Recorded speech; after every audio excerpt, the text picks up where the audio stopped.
Einstein disait, au milieu de toute difficulté se trouve une opportunité. Alors, le leader, c'est pas celui qui évite la difficulté, c'est celui qui comprend quel est le terrain même de son autorité.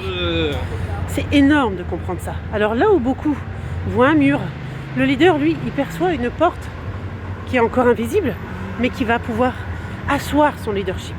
Là où l'organisation se crispe, lui, il sent une mutation en gestation.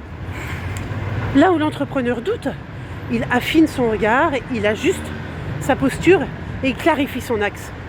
La difficulté n'est pas un accident de parcours, elle est le test silencieux de la solidité intérieure. Elle révèle ceux qui veulent réussir et qui sont prêts à devenir vraiment qui ils sont.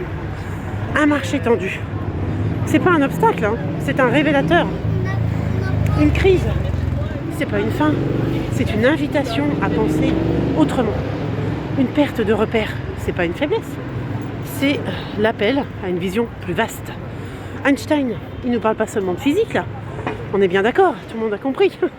Il parle du vivant, il parle du réel, de cette loi immuable selon laquelle l'intelligence véritable, elle ne réagit pas, elle réorganise. C'est là que commence le leadership, au point où l'ancien modèle ne fonctionne plus, au point où l'ego vacille et où la conscience doit prendre le relais, au point où l'on cesse de chercher des solutions confortables et faciles et pratiques à court terme pour incarner des décisions justes, inconfortables certes, mais justes, et donc c'est celles-là qui seront transformatrices. Les grands entrepreneurs, ils ne gagnent pas parce que tout est simple, ils gagnent parce qu'ils savent lire l'opportunité là où les autres ne voient que la contrainte. Et c'est là que naît la vraie autorité, dans cette capacité rare à rester debout, au cœur même de la difficulté, à écouter ce qu'elle exige de nous, de devenir, et à répondre non par la peur, mais par la vision. Alors merci Einstein.